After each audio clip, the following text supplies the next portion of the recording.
Now, before I start the video with this piece of shit movie, there's obviously going to be spoilers. So if you're one of those people who wants to see the movie for themselves, like a blind reaction or whatever, skip this video and come back to it when you're finished. If you still want to watch it by then, that is. Also, this is my first time making a video on a movie, and I'm not really that much of a movie enthusiast, so I apologize if I don't sound good enough. But yeah, let's move on. I'm not really a fan of romance movies, books, shows, pretty much anything related to the romance genre. However, peer pressure is a thing, and I got pressured into watching The Notebook. Now, I gave it a chance because it was one of the most popular romance movies of all time, and I wanted to see what was going on. The first time I watched it when I was like 13 or so, I just skimmed through it because I wasn't really interested in it, you know, the usual. But one day out of boredom, I decided to come back to it when I got older, and I went from just being disinterested in it to genuinely hating it. It made me question if everyone who really enjoyed this movie watched it with rose-tinted glasses that made them oblivious to what was going on, or just a horrible person. I mean, seriously, it pissed me off that bad. But before I talk about how much I despise this movie, let's go over a quick summary just to refresh your memory a bit. The movie starts off with an old man named Duke who visits a patient at a nursing home to read her a romantic story, which is where the story begins. In 1940, a lumber mill worker named Noah Calhoun meets a girl named Allie Hamilton at a carnival and pressures her into dating him, which she is forced to accept to prevent him from killing himself. Their relationship develops from there, and they fall madly in love despite the arguments. And while Noah's father, Frank, approves of the relationship without question, Allie's parents don't feel the same way and see Noah as trash from the streets. One night, Noah takes Allie to an abandoned plantation called the Windsor Plantation and tells her he wants to restore it so they can live peacefully together. Noah's friend Finn shows up and warns them both that Allie's parents have called the police to look for her, forcing Noah and Allie to go back to the mansion. And Allie's mother is furious and demands that Allie has to stop seeing Noah. Allie goes outside with Noah and suggests that he goes to New York with her. However, Noah suggests that they wait out the summer and go from there. Allie assumes this is Noah trying to break up with her, and it quickly escalates into an emotional fight and goes from begging not to trying to break up with Noah herself to quickly regretting it once he leaves. The next day, Anne tells Allie that they're leaving for Charleston right away, and Allie doesn't like this, but unfortunately for her, she has no other choice. Knowing this, however, Allie tries to find Noah, and after not being able to find him, she goes to Finn and asks him to tell Noah that she loves him before leaving. When Noah returns right after and hears the news, he immediately drives to the Hamiltons' mansion, but he is too late. As a result, he decides to write to Allie every day for a year, but all of his letters go unanswered due to Anne throwing away the letters. He writes one final farewell letter after losing hope and trying to contact Allie before listing in the Second World War where Finn is killed. From Allie's perspective, she is going to college and tending to wounded soldiers as a nurse. There, she meets Captain Lon Hammond Jr., who is also a lawyer. He asks her out, and Allie quickly falls in love, and they hit it off from there for a few years before they become engaged. Only this time, Allie's parents fully approve and give him permission to do so. When Noah returns from the war years later, he spots Allie wandering around and later on finds her with Lon. He uses the funds from his father who sold their current house and restores the plantation in hopes that Allie will come back to him. Noah has conflicting thoughts after building it and holds it for sale, but immediately regrets it and turns away any offers from other people who want to buy the house. Meanwhile, Allie's trying out her new wedding dress while someone shows her in a newspaper that announces Allie as the social highlight of the season. But under it, she sees a picture of Noah and the house he's built, which makes her faint on the spot right after. This revives Allie's interest in Noah, and she tells Lon that she wants to take a solo trip to clear her head. Lon is confused at first, but quickly approves of her decision when Allie reassures him that there's nothing to worry about. Allie returns to Noah and they fall back in love, reviving their relationship and realizing about the letters Anne kept away from Allie. After a few days later, Anne shows up to the house and tells Allie that Lon has arrived to Seabrook to look for her. After talking about Anne's past and how she was in the same situation as Allie when she was younger, she gives Allie back the letters she hid from her and leaves her off, telling her to choose wisely on what she does next. Noah and Allie later argue about their relationship, and Noah tells her to stop thinking about what everyone wants and instead what she wants to do. She goes back to Lon and confesses that she cheated on him with Noah. Lon tries to convince her to stay with him, but she drives back to Noah instead to spend the rest of her life with him. Fast forward to the present, and it is revealed that the elderly woman is Allie suffering from dementia, and Duke being Noah hiding his true identity so he doesn't startle her. The story is written by Allie during the early stages of her dementia, talking about her life with Noah, and he has kept his promise to read it to her daily to help her remember when she completely suffers from the illness. She remembers Noah and everything that's happened, but her dementia quickly returns and she is sedated. Noah then suffers from a heart attack and is sent to the hospital. Meanwhile, Allie is sent to a ward in the same hospital. He visits Allie's room while she remembers him, and Noah reassures her that he will never leave her no matter what, and that their love can do anything they want it to do. The movie ends with both Noah and Ali dying peacefully next to each other while a nurse finds them together on the same bed the next morning.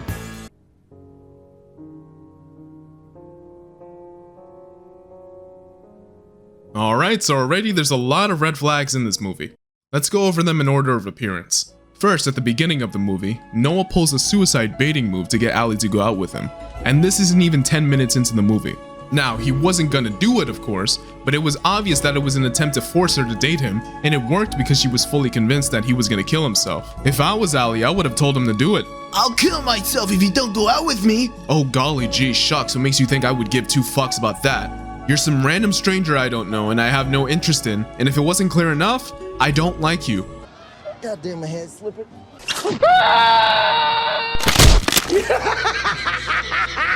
Yes! Then when they go on that date, Noah tells her to lay on the street because she has to learn how to trust, quote unquote, even though a car comes by right after and almost kills them. Nice going, asshole. Later on in the summer fling, relationship, you can see them fighting, and it's said that they fought all the time and rarely agreed on anything, which sounds bad enough. In fact, they rarely agreed on anything. They fought all the time, and they challenged each other every day. But here you can see her shoving and smacking the fuck out of Noah and quickly going back to kiss him. Yeah, obviously that's not a good look for the relationship. And these things in particular get so much worse later on. During the oh so unfortunate breakup scene, she gets so mad about the fact that Noah doesn't really have any choices other than waiting out the summer due to his financial status. Then she starts doing the same shit from the last scene I showed and starts pushing him, shoving him, and slapping him so many fucking times that it makes him leave. Oh hell, well if you're gonna do it, why wait until the summer ends, huh? Why don't you just do it right now? Huh? Come on. Come on. Do it. Do it. Do it. Do it. Oh, stop it. Oh. You know what? I'm gonna do it. It's over. Okay, it's over. Don't touch me. I hate you. I hate you. I'm gonna go. Why don't you just go? Yeah. Leave. Go. Go. No, just wait a minute. We're not really breaking up, are we? Come on. Then she gets so shocked that he actually goes through with the breakup and says, wait, I was just kidding, Noah, don't go! Like, what the fuck did you expect? I guess to be fair, he's kinda used to all the fighting, both verbal and physical, because that's what they've been doing a lot in the relationship. But this one is different since they're breaking up.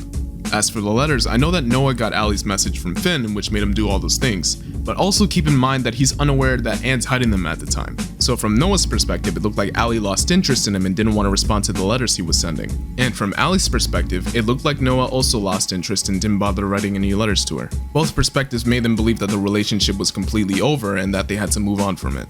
Eventually, he lets go after a year, but you think after less than that, he'd stop trying. And after the war, he decides that the only thing he should do is build a house for a girl he argues with all the time in hopes that she'll come back to him, instead of just moving on and making the house for himself.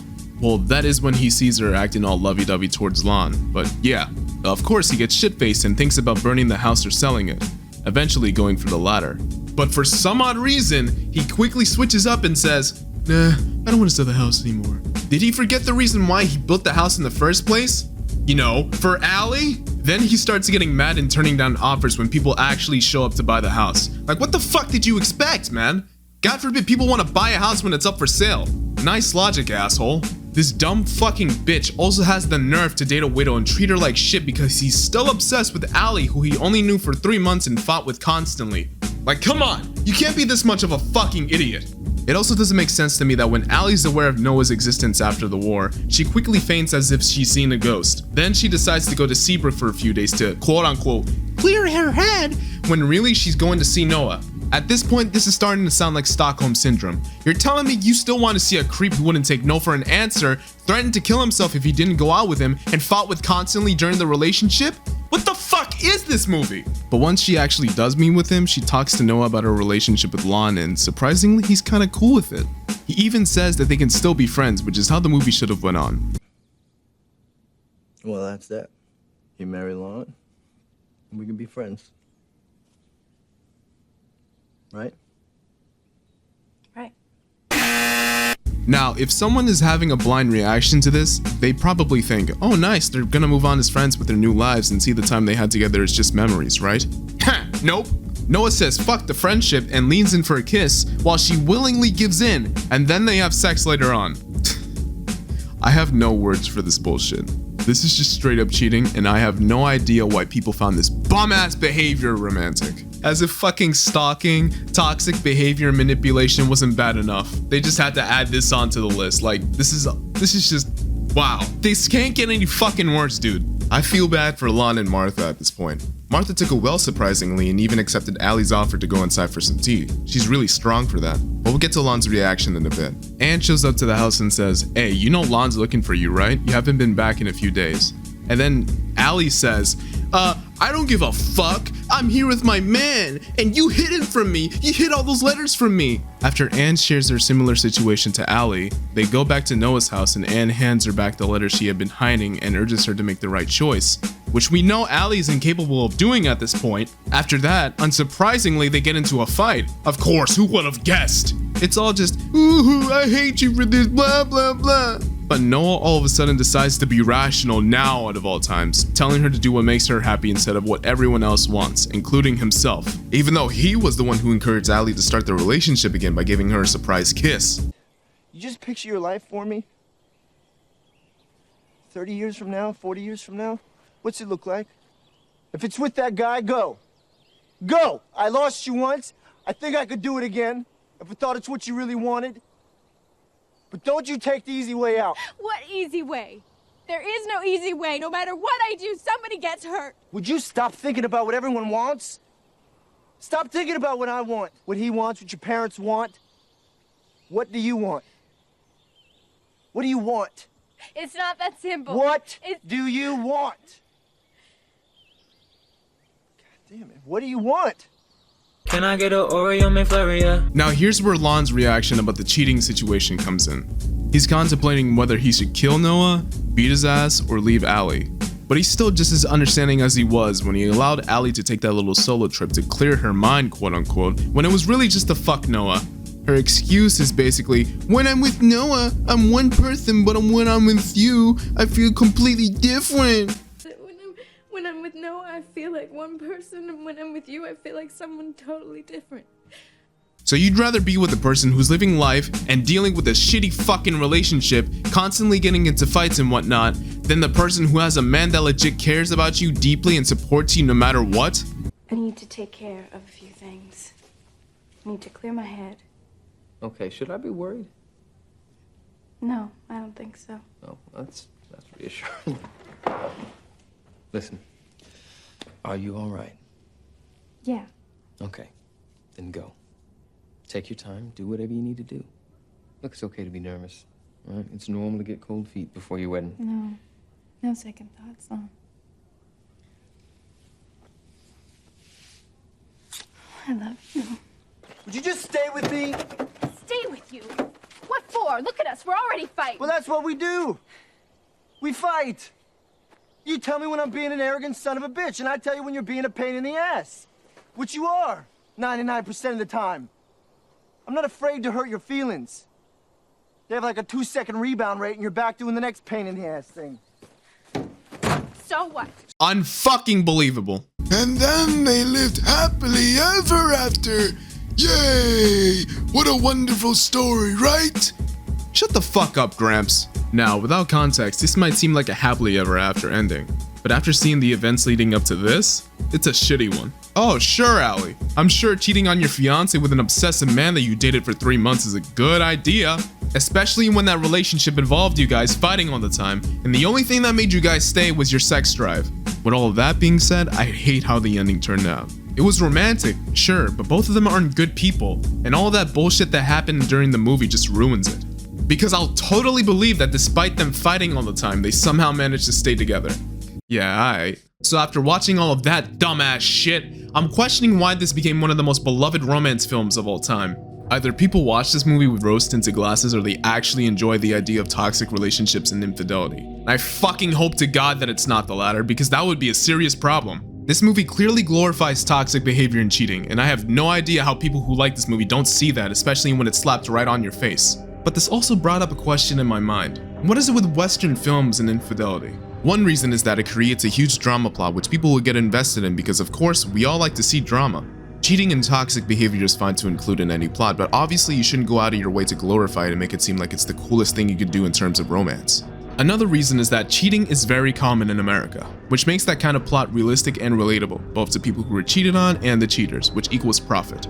In fact, people have openly admitted to cheating on social media and sometimes face little to no consequences for it. Hell, there's even an entire community dedicated to that shit on Reddit, which is fucking nuts. And don't forget about Ashley Madison as well, a piece of shit website which is just Tinder for cheating and affairs. It's fucking absurd. The piece of shit B-movie even has this, and apparently majority of Hallmark movies do it too, which I wouldn't be surprised if that was true. But I'm not willing to watch all of them to find out for myself because I don't like romance movies, of course. So the moral of the story is, The Notebook fucking sucks for a valid reason, and no matter how many S-tier actors you have, if it glorifies something like cheating or toxic relationships, your movie sucks, you suck, and we should kill you with hammers for it. When watching a romance movie, ask yourself, would the book talk community like something like this? If yes, then the movie sucks. Alright, I'm done. Now get out of here. I'll see you in the next video. Eastside Buffalo shit. That's a fact. Come here, talk to me. Talk to me. I drive.